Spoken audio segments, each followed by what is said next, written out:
Hello, all, and welcome back to another episode of Movies and Us, a weekly gathering place filled with conversations about movies, stories, and connection.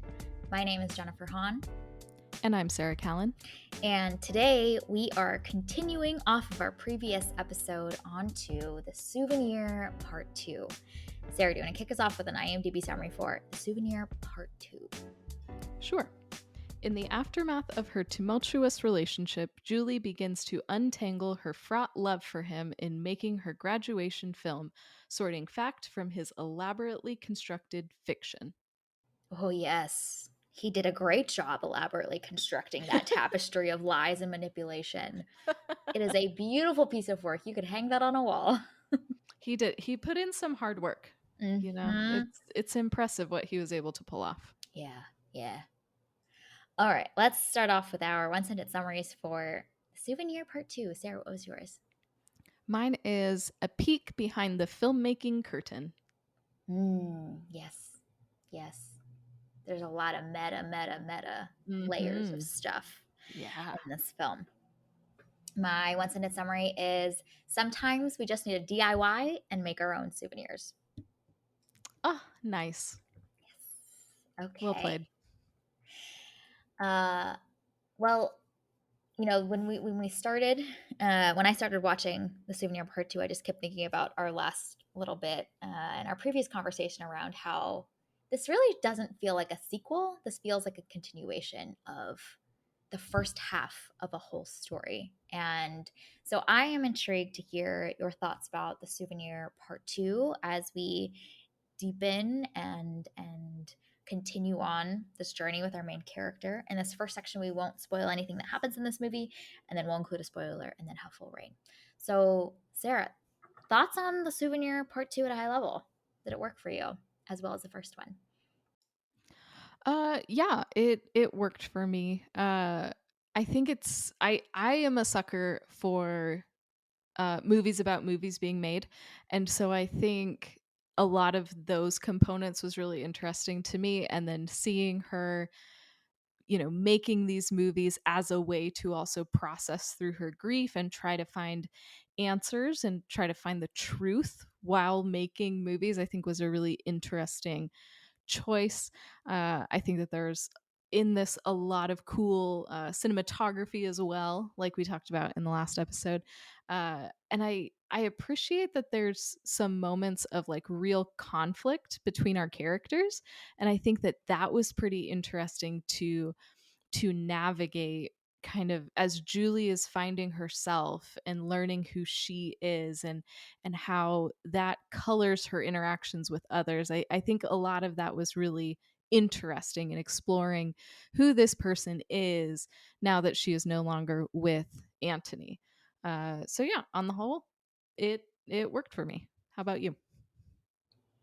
Yeah, this worked for me as well. I think that most interesting aspects of this movie to me were its window into Joanna Hogg's philosophy and perspective about film and what it means to her and her journey, but also the choices that she makes on when to lean in and create versus there's a really great moment towards the end of the film that I thought was just really meaningful in a world now where like we are creating so much content. I thought that there was something that was really noteworthy in one of those moments. So in general, I think there's a lot of little scenes that I remember more distinctly in this film that really stood out to me and spoke to me, and I thought were just these little moments, but I feel like they carried a lot of weight. And then I think overall those are the aspects that were more captivating to me. I think in the first film there's a lot more of that like character connection and empathy that I had.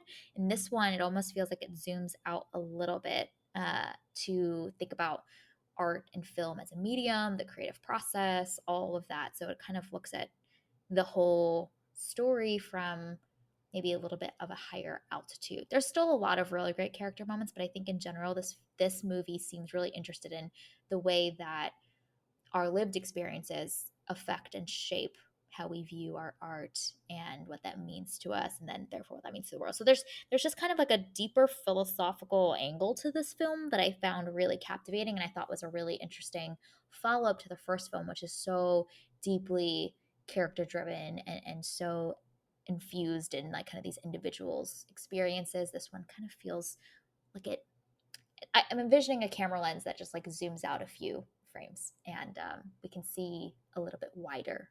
Kind of the metaphor I have going in my head. Mhm. No, that is exactly what this film feels like. And even the first film is largely at her apartment. Like there things happen in other locations as well, but for the most part, it's at her Mm. apartment.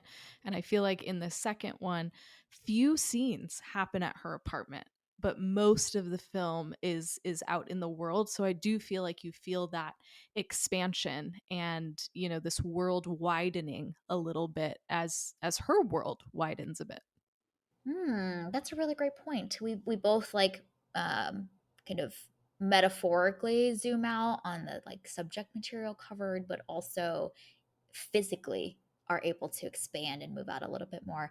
And to your point, there's a lot more moments we have with other characters that I think the film spends more time in than in the first film, which as you felt we were really trapped in this relationship with these two people, and a lot of the scenes are focused on them just alone together, whereas this one there's a lot of other surrounding characters that get a lot more screen time and are able to share their thoughts, perspective, worldviews that we get a little bit less of in the first movie. So yeah, it's a really great point. Mhm.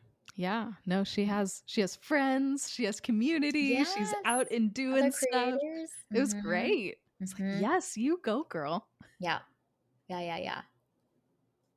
Cool. Okay, well, this feels like a good time. Let's include our spoiler here so that we'll just have full freedom to run around in the plot of this movie. So, if you haven't seen The Souvenir Part 2, it is available to stream on Paramount Plus with the Showtime add-on. So, we recommend checking it out before continuing to listen to the rest of this episode. Okay, we have full freedom now. Where shall we go first? Maybe share with me, Sarah, which aspects or moments were most noteworthy to you about The Souvenir Part 2? I I really appreciated some of the conflict that happens in the middle of the film. So, Julie submits this film and the professors whatever are like, "Hey, no, this isn't a good idea." Yeah. And she continues on with it anyway. And so like half of me was like, yeah, man, you have your creative vision, you just go. And then we're actually seeing it play out. And the actors are frustrated with her.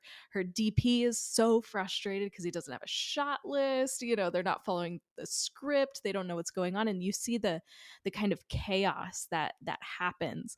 And there's this kind of like come to Jesus moment of everything is falling apart, and what is she going to do, how is she going to respond to this. And I really appreciated that there was such a chunk of time spent in that, because even though she is a talented creator, she is a good director, people wanted to work with her, she still didn't have it all figured out.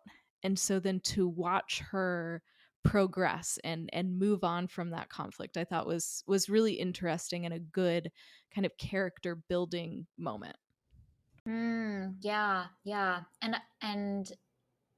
And I think we have, I mean, usually when I see like disorganized systems, my blood pressure starts to go up because I'm like, okay, y'all, we could do a little bit better here, like let's put some organization on this.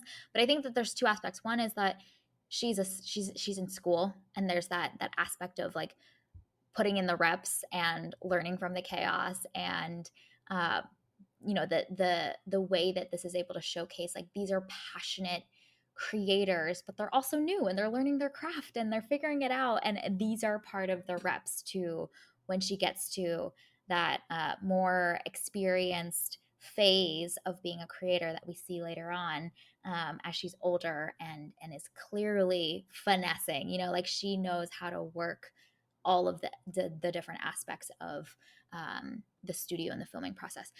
The other aspect I think that gives us a lot of empathy for her in those moments too, is the closeness of the material. And I think that's something that feels like such a direct answer to a lot of the questions and conversations that we had in our previous episode talking about the Souvenir part 1, which is the process of making a film about something that was so emotional for you is inherently such a confusing, blurry, difficult to navigate artistic experience, both for you personally, but also artistically. And I loved all of the moments where we see those things really come to light.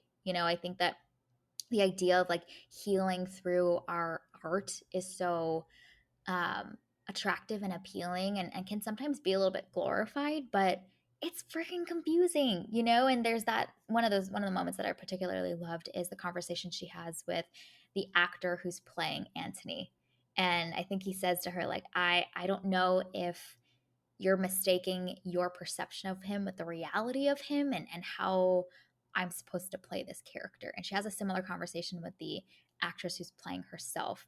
Like, the actress is like, how could you not be reacting to these signs that she can, clearly see? Like, there's a disconnect there between your own lived experiences and trying to portray that authentically, and then bumping up against all of the people and personalities that have to figure out how to bring that vision to life with something so deeply personal. And I love that the film spends so much time showing us those kind of difficult moments where you have to navigate all of that, and you're also processing it yourself at the same time, and the confusion that comes with that. So I thought that was really meaningful, and I appreciated the many moments, the many dimensions of that we get, that leads to the disorganized process of creating something great at the end of this.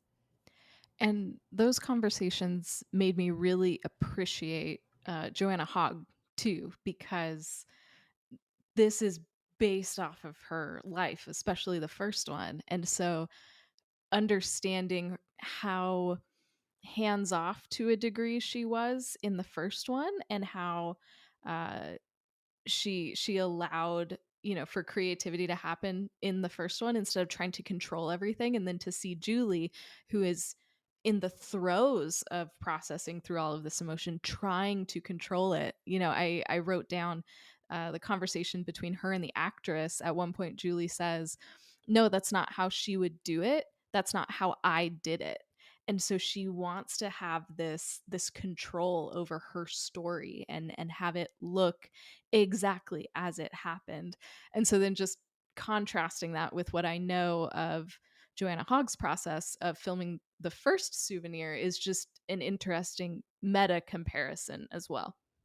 That's a fabulous point. Yeah, yeah. The willingness for her to let the creativity of the artist that she's brought on lead as well, and let it be organic in some aspects.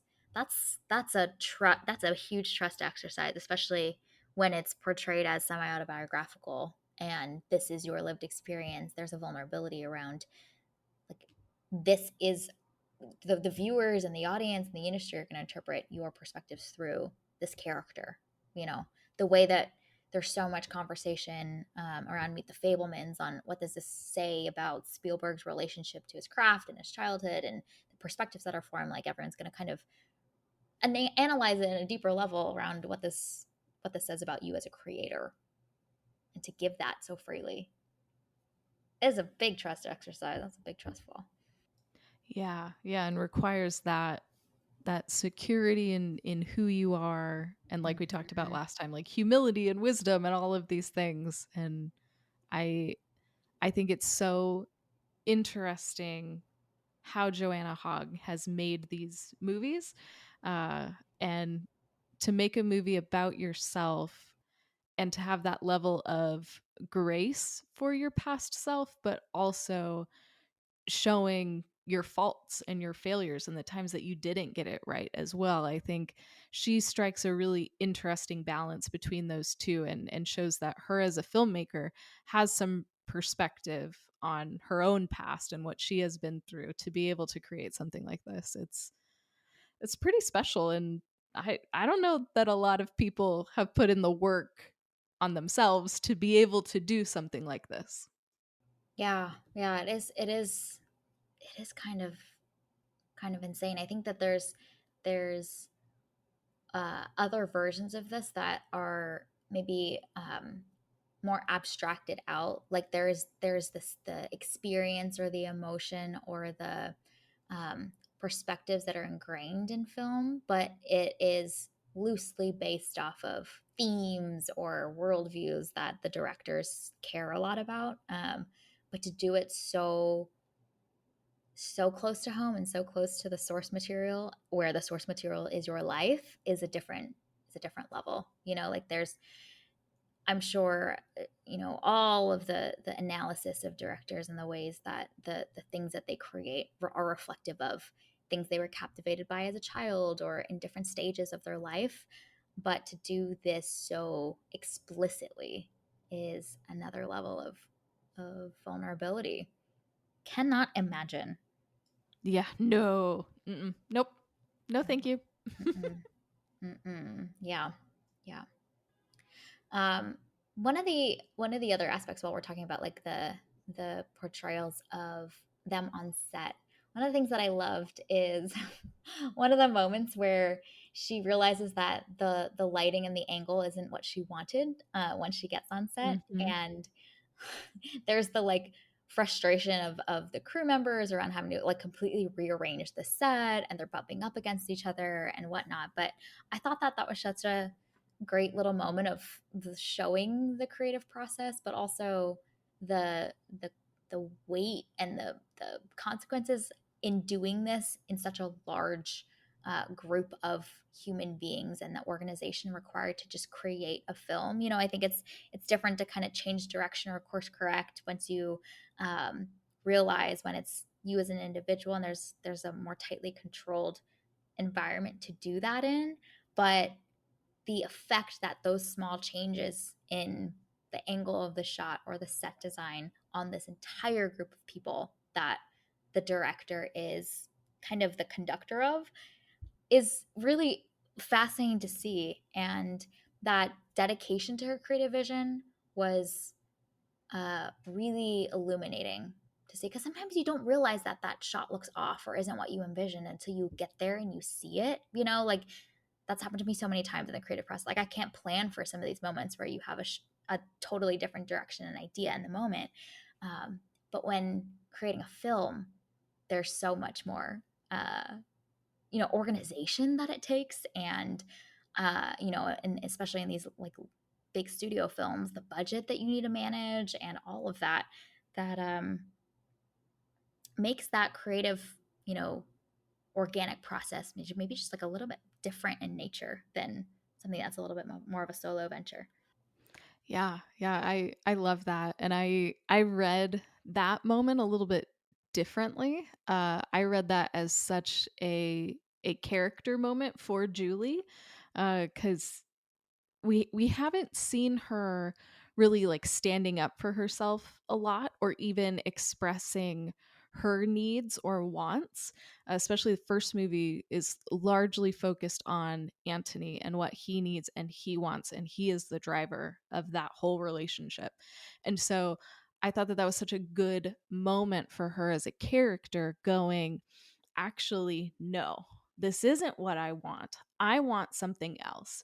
And when she's getting like pushback, which makes total sense from the other people who are going to have to like change Mm-hmm. things around, she sticks to her guns and she asserts her own agency and she makes a decision. And I was like, yes, you go, girl. You tell them what you need. It would have been better if you would have done this a little bit differently, get it right maybe the first time. But I was so excited to see her actually making decisions and actually voicing what she wanted and knowing that what she wanted is important and has value, because we haven't seen that from her before.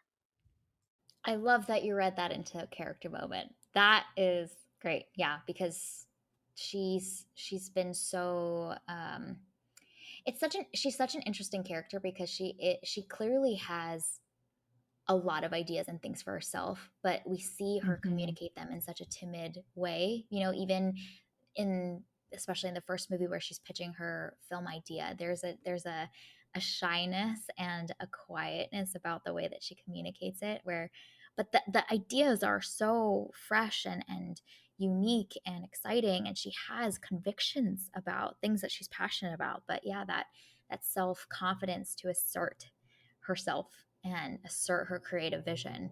I love that you read that as a character moment. That's amazing. So funny. I was just like, dang, it's hard to make a film and do it on time and Yes. budget in a smooth Yeah. way. Yeah, absolutely. And I love how that whole sequence is laid out, because it's set up with the conversation with her professors or whatever, the people who know what they're doing at the school. And and then she goes to it anyway. So you're already set up to know that this is going to be a bit of a train wreck, and you're just waiting to see how it all goes wrong, and then you see all of these little moments. So I loved that setup of you're laying the scene for conflict and tension, and so then you're going to see how these characters respond, in addition to the point that it's really hard to make a movie, especially if you don't have a clear script or a shot list or any of the things that you need to make a movie.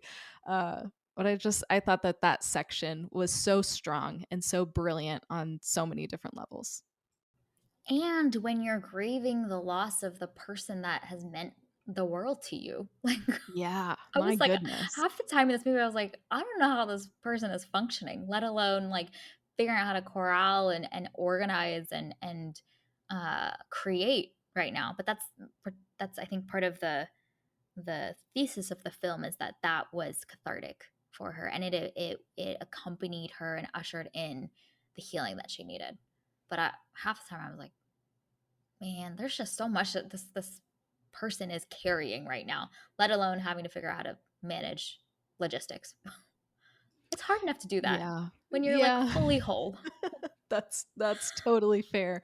And I think it's also fascinating that she is making this fictional movie about this Oh my relationship goodness.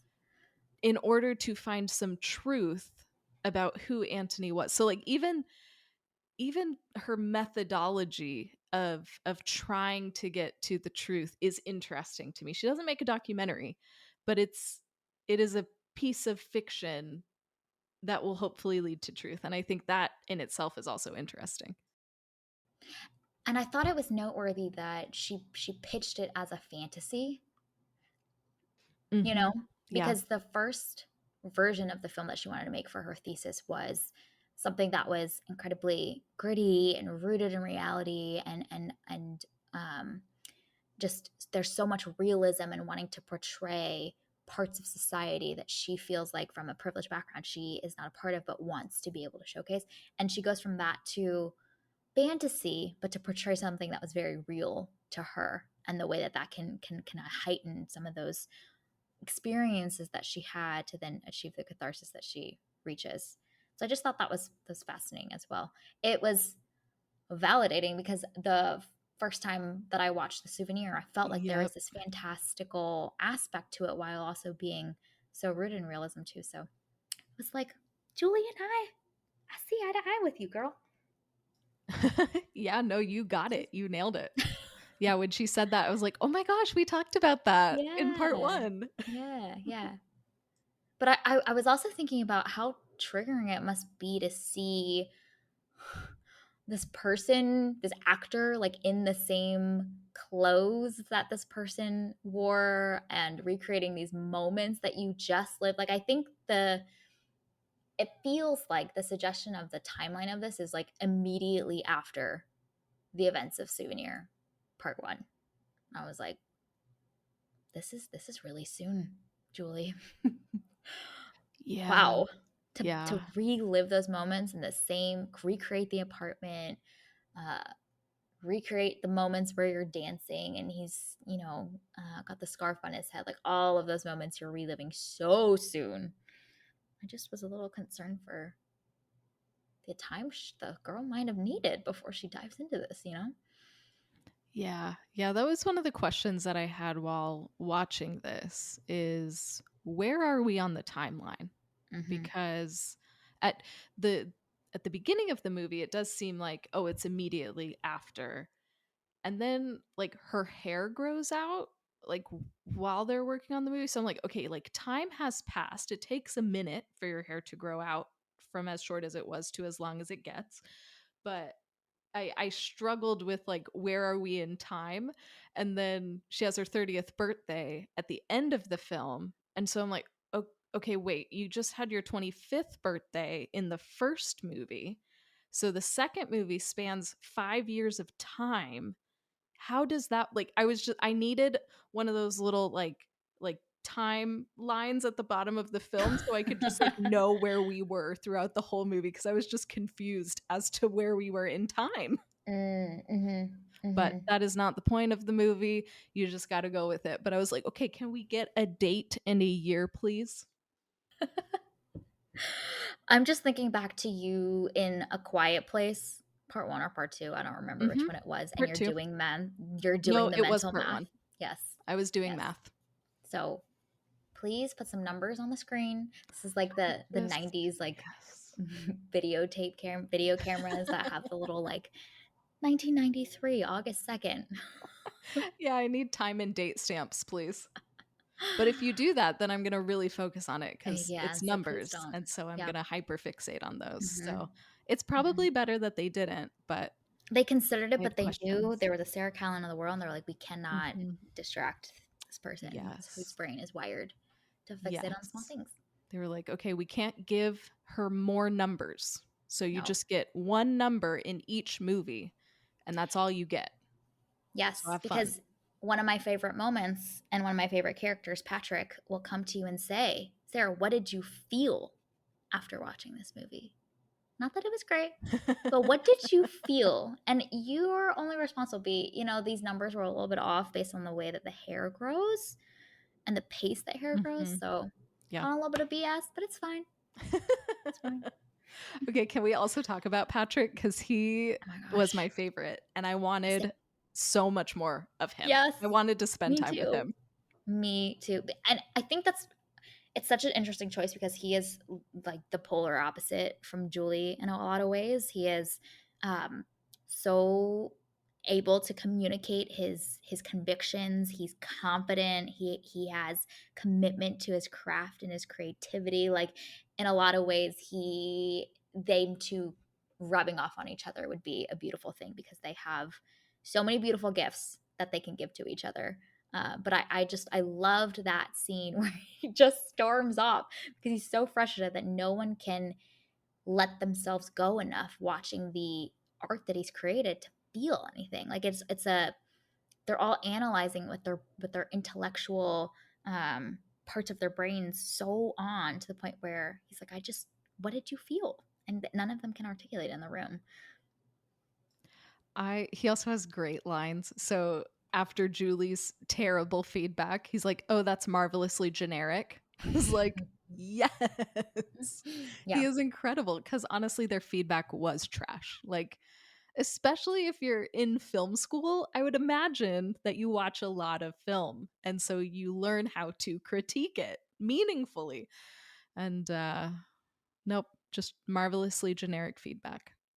Well, and I also feel like because he emphasizes so much the question that he poses, which is what did you feel? It feels like Mm-hmm.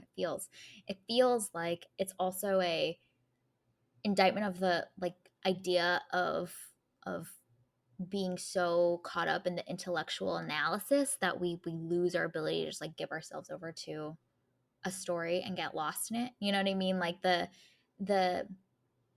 the root is ultimately the experience that we have, and then all of the like filmmaking components of it all support that. But the inability for anyone in the room to articulate that, there's almost like this, you're so caught up in your craft that you can't just stop and appreciate the medium and the thing that you fell in love with this craft to begin with, type of thing, which I also just loved because I can definitely do that for sure.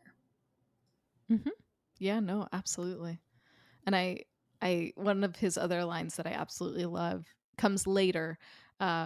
when she's talking to him and he didn't end up actually making the film, and he says, "I could have made their film, but I wanted to make my film." I was like, Oh, "Yes," because so good. we saw that with Julie as well, and so we see how these 2 are on similar trajectories, but they're going in different places, and so I thought that that was a really interesting contrast to have these 2 both trying to make their own film against the requests or suggestions of others, and then how it pans out for both of them.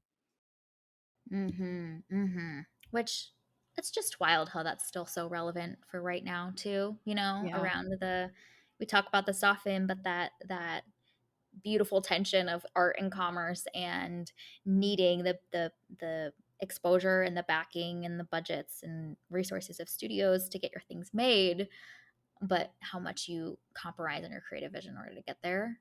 Such a such an interesting conversation there. Mhm. I'm And fascinated by that, the business yeah, behind the art. yeah, and I would imagine Joanna Hogg probably feels some strong feels about that because it's such a highlighted portion of this movie as well. Yeah, you see the moment where Julie's character needs to ask for more money because she wants to commit to the creative vision around the score that she had in mind, but there isn't the money for it. And she has to go and ask her parents to fund that bit of it. Like everything, there's a cost. I love that. There's a cost to everything, and the movie portrays that as well. Yeah, yeah, and it even goes back to something in the first movie where one of the professors is talking to her and he's like, "Where's your budget? Like you can't make a movie without a budget." And then we see here in this film what happens when you don't have a budget for your movie. So I love these tie-ins between the first and second movie that, like you said earlier, it makes it feel like one cohesive film and not a follow-up sequel to the first story. Mm-hmm. Yeah, those threads are woven pretty seamlessly versus like we've introduced a set of themes here and now we have a new set of themes in the second one. No, that was one thing that I was impressed by is at the end of this movie I was like this really is a two-part story, and we had a little intermission in the middle. But we end the first movie basically with her at the bottom of the valley of the story arc, right? It's the Mhm. I hate to Yep. compare this, but it's the equivalent of Fast X. Like we leave with Two very um similar films. yeah, Yes. Vin Diesel about to get blown up at the bottom of the bridge. And in the same very loose metaphorical way, Julie's at the bottom of the bridge too. And the question is like, what will she do from here? Mhm. Now I'm just imagining a Souvenir and Fast and the Furious crossover. Or what would a Fast and the Furious Oh, movie look like directed by Joanna Hogg? oh my goodness. Oh my goodness. I'm just imagining Vin Diesel in apartment L, Oh, yes. Yeah, absolutely. preceded by some like beautiful shots of like blooming Mhm. flowers and a field of Yeah. wildflowers, and then Vin Diesel Yeah, in man. a Like wife beater, like all a buffed perfectly out. shiny, yes, Yeah. And yeah, then we glowing just skin. yeah, we get some races through London. Excellent. We got it. We have a movie to pitch, Universal Studios and A24. Oh man, We're ready. We got good yeah, content for you. yeah. Imagine Julie in a car with Vin Diesel driving. Yeah. That's a great time. That can be Mhm. her next film. She's making a documentary about Fast and the Furious. Oh man, yeah. Great. We got it. This is great. The crossover we didn't know we needed. Okay, other things that we wanted to mention, call out. What other scenes really stood out to you? I absolutely adored the scene at the very end of the film where they're interviewing Julie, the older Julie. She's about to turn 30. And I think it's on the set of the music video that she's filming. And I think the question is something along the lines of like, where do you think you're going from here next? And she says something along the lines of, I'll wait to create something when I have something to say. And for now, I'm building up experiences, and I just love that so much because I think that we just live in a time where there's so many opinions, so many voices. We love sharing our opinions. We love just outputting and creating so much content. And for someone to have the wisdom to hold all of those perspectives back until the right moment, I just think is really meaningful. And it's very reflective of the way that Joanna Hogg has also chosen to create in her lifetime as well. I think she was in her late 30s or 40s before she created her first full feature length film. And the wisdom in that, I just think is rare to find someone who's willing to hold back all of that until the right moment. Um, so that level of restraint and the wisdom to know that there's more that needs to be deepened and aged over time, like a fine wine before it's ready for the world, I just thought was so meaningful in the time that we live in now. I love that too. I wrote that line down as well. Because I feel like that is an art and a piece of wisdom that we have lost because we do live in this content creation moment where if you're not constantly producing content, if you're not always there with something to say, then you're just kind of glossed over, you're forgotten, you're left. And so I think having that line and showing Julie with that wisdom that is so contrary to how we do things today, I think that that was really powerful and something really important just to think about and ruminate on of why am I creating what I am creating? What am I putting out there for the world? Is this has this matured enough for me to release it or does it need some more time? There's so much wisdom in that. I love it. Yeah, yeah. And I have a little soapbox that I can get on around Ooh, yes. influencers and celebrities writing memoirs for the sake of, again, content creation, like forming their narrative and forming their personal brand. But a lot of them, like, there isn't that deepening that you have when you've done the work and the reflection to have something meaningful to add to the gamut of the slew of all of the memoirs and stories and perspectives and opinions being told.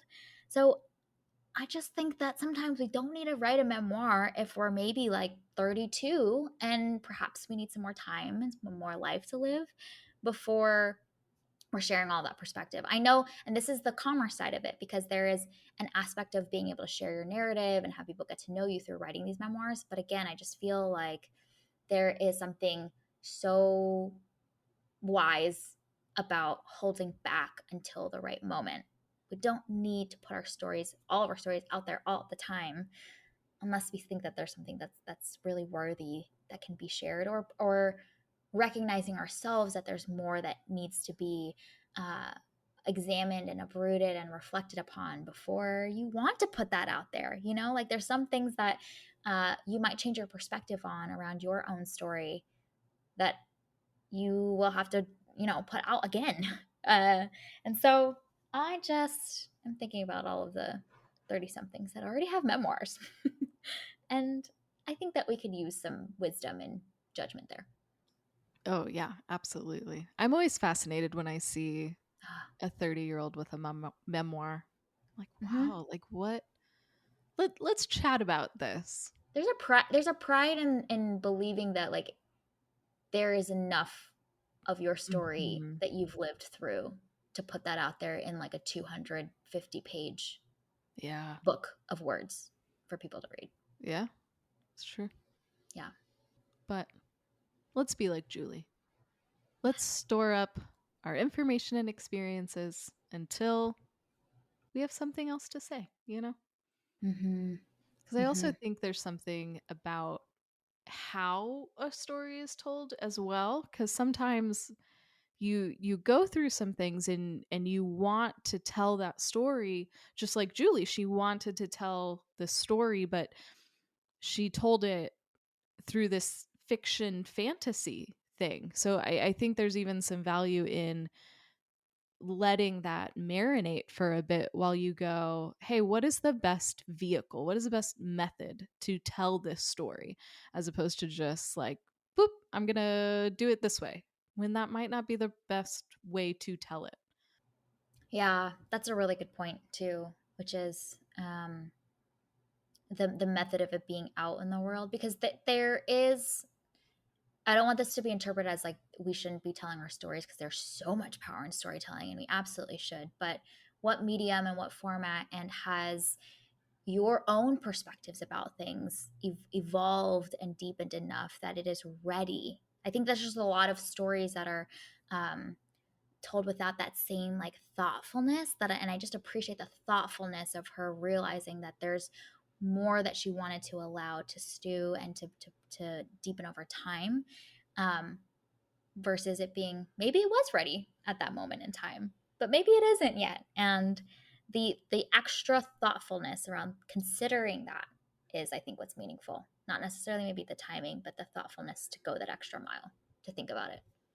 Yeah, and even the growth in her as a character to recognize this. She initially is making this film to help process through her feelings and her grief and learn more about Anthony, and it was probably too fresh and too new for her to do that. And so she's learned from that. Uh and I appreciate that we can see that this character isn't staying static and she's not doing things the same way that she used to do them.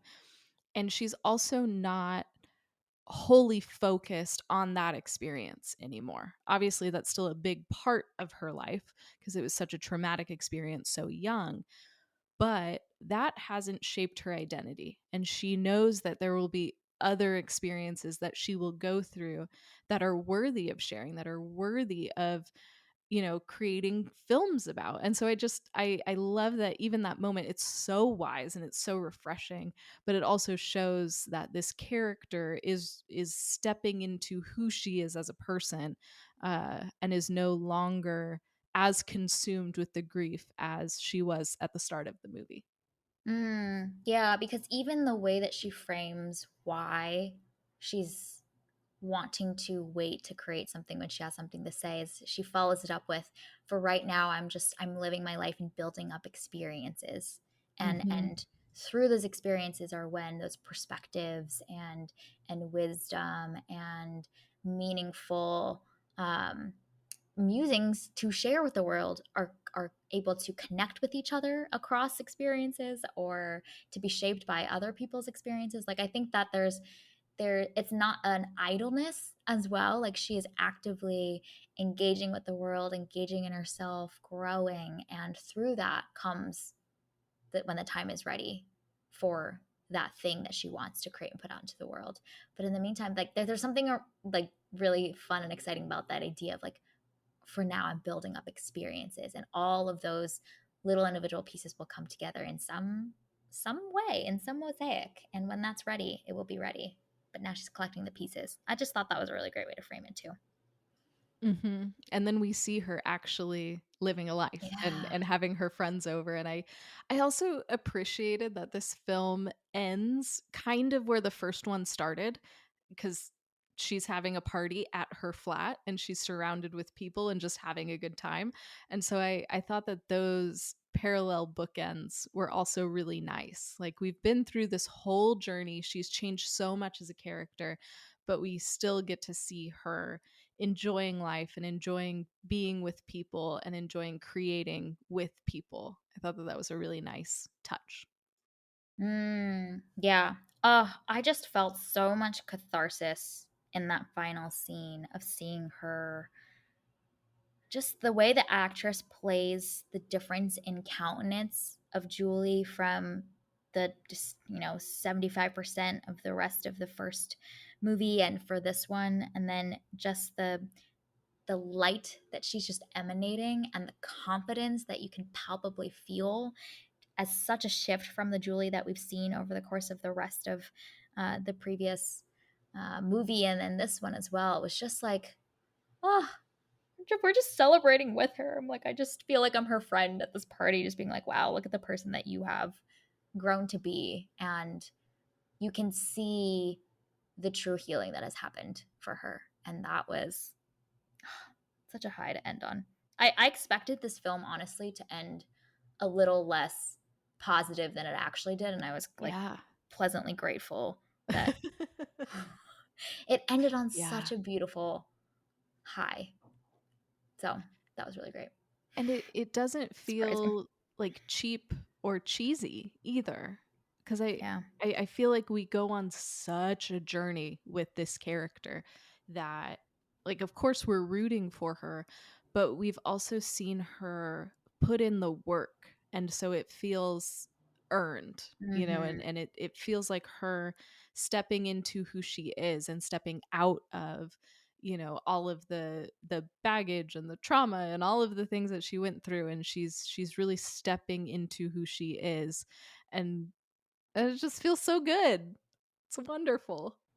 When we started this journey, I would not have thought these two movies would have ended so Oh, warm and yeah, fuzzy. no. Man, like I was like, this might be a little bit of a tail end of a hopefulness, but this was a full mountain that we got to climb and see the view at the top of. Man. Gotta love it. Hmm. Hmm.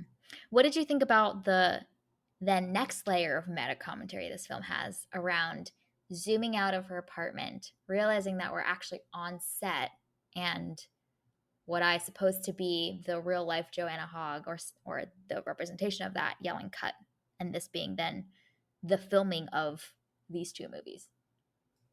Honestly, I'm not mad at it. I'm here for it. You go, Joanna Hogg. You make that movie. You took us on a journey. You deserve to have your moment ending this movie. Hell yeah. I loved it. I think that there's a version of this where that is a little bit gimmicky and cheesy, but I think that, as we mentioned, Julie goes on such a journey, and it feels like just this fill in the blanks of not only has Julie, the character, achieved a level of self actualization and confidence by age 30, but then this character will go on to be able to create a film about this when she's, I think it's like 40s, right? Like that level of like insinuated growth that will happen even afterwards. I ate it up. I ate it up, man. My sentimental side just had a buffet. You just had a little buffet on the top of a mountain. Mm-hmm. What more Mm-hmm. could you ask Wind for? blowing in my hair, great view. Great. Wow, I did not expect to stand up here though. I was like, I'll be happy if we make it like 100 feet off the ground. Nope, we got a full happy ending, both in the movie and in real who, life. who would have thought? Who would have thought? Okay, other things that stood out to you that you wanted to touch on, moments, conversations. Okay, so something that we haven't talked about that we probably should talk about is her movie Mm-hmm. The that she dreamlike makes. sequence. Yeah. Yeah. What were your What thoughts about it? confusion. Uh yep. Cuz I was like, "Oh no. We have we have some metaphor things going on here. I am confused."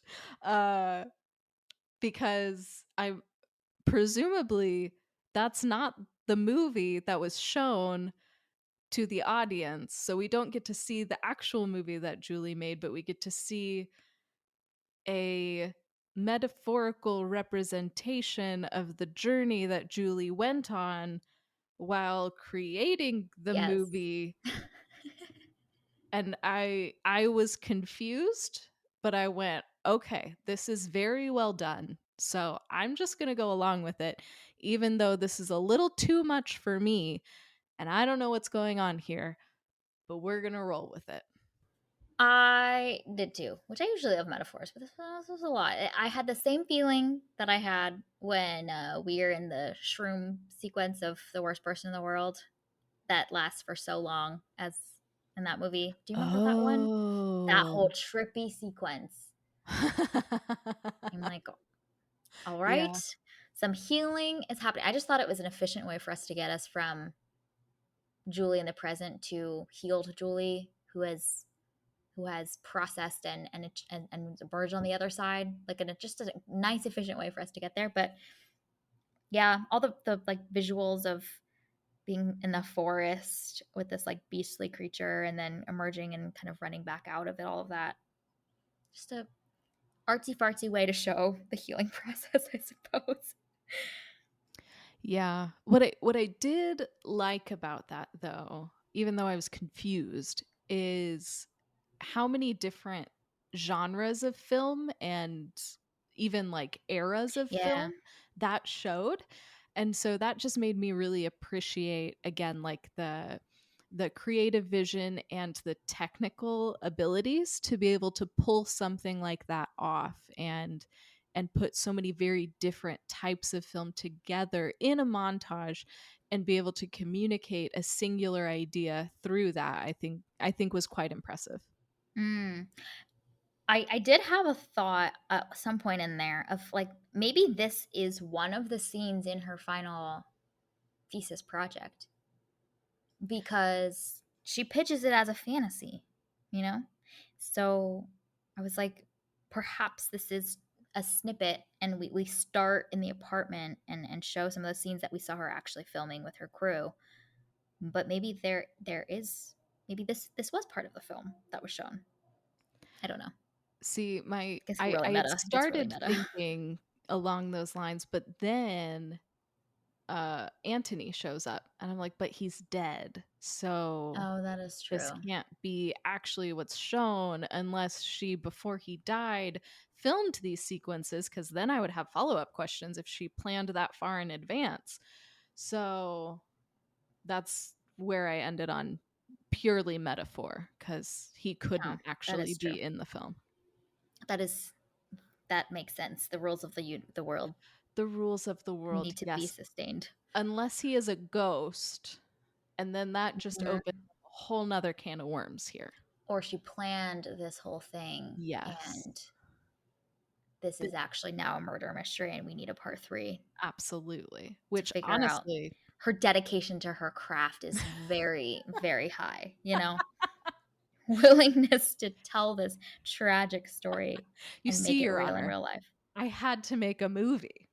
So he had to die. It's for the craft. It's for the good of the world. Don't you get it? My Yeah, creative vision. jokes on the dude who was complaining about not having a shot list because she had those shots prepared to film She sure before did. the murder. She was ready. And then she got all of her shots and she was like, okay, now we can take him out. Yeah. I have no Yes. use for you anymore. I got Yep. my movie. Mhm. Mhm. That would be a very different film. Hmm. Yeah. All right. So pure metaphor. That Yes. is what we are landing on. Yes. Okay, That great. is far more logical. That that makes me feel better because I was confused and was like, this has to be a metaphor. Mhm. Thank you for the confirmation. Mhm. Mhm. Yeah. Okay. Any other thoughts about this movie before we wrap up? Okay, I have two quick little things. Okay. I'm Um, ready. Number one, we got to talk about pinky rings. Uh, There are more in here. yes, and interestingly, they are worn by the same people as in the first one.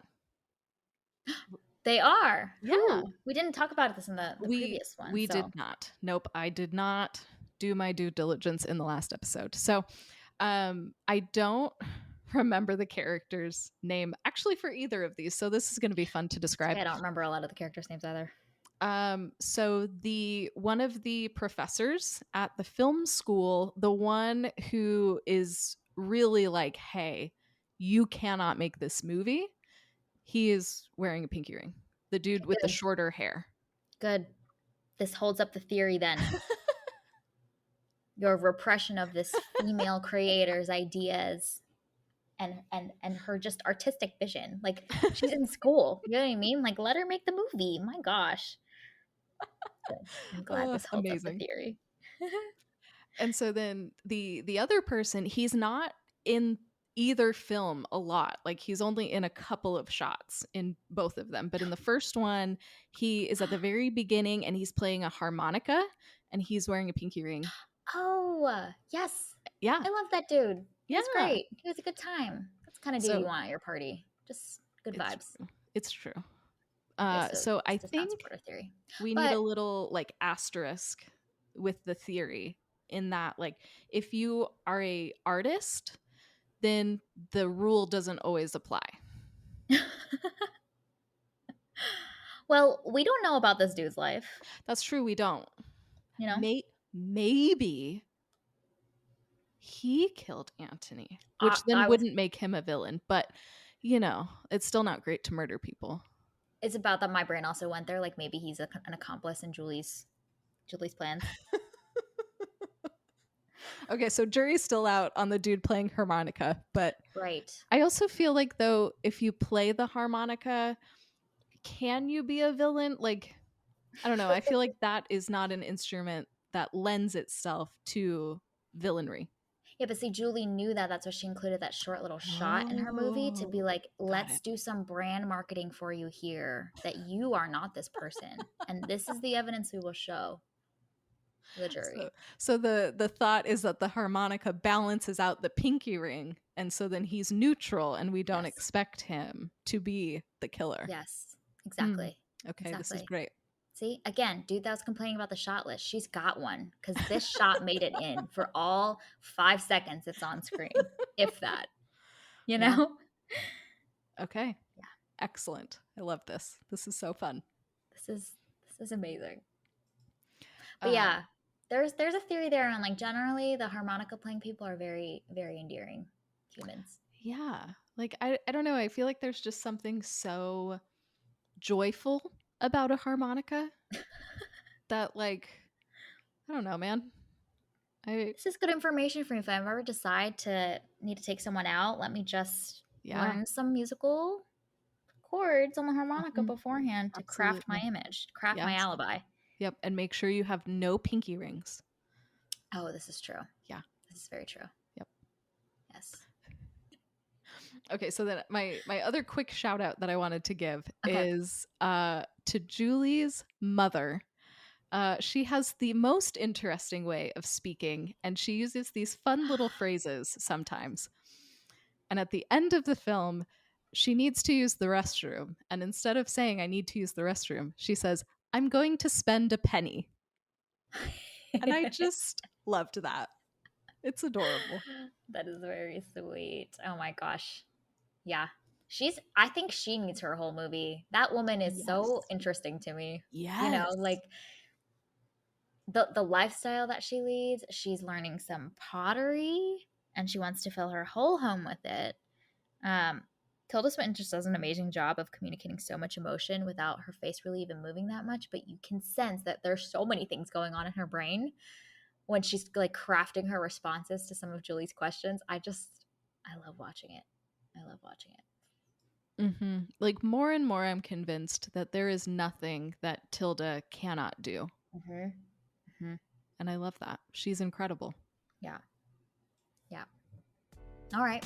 Well, this was our review and discussion of The Souvenir Part 2. You can find it available on Paramount Plus with the Showtime add on. Thank you for listening to this week's episode of Movies and Us. Our name sums it up. We're all about movies and the powerful ways we can connect with each other and the world around us. This podcast is about all of us and our shared stories. So everyone is welcome here, and we're so glad you spent time with us today. You can subscribe to this podcast on Spotify, Apple Podcasts, Google Podcasts, or wherever you tune into your favorite shows. Drop us a review letting us know your thoughts about The Souvenir Part 2. You can connect with us on Instagram and Twitter at moviesandUsPod or email us at moviesanduspod@gmail.com. We will be wrapping up A24 August with our next film, Beau is Afraid. We hope you have an amazing week, and we'll see you very soon.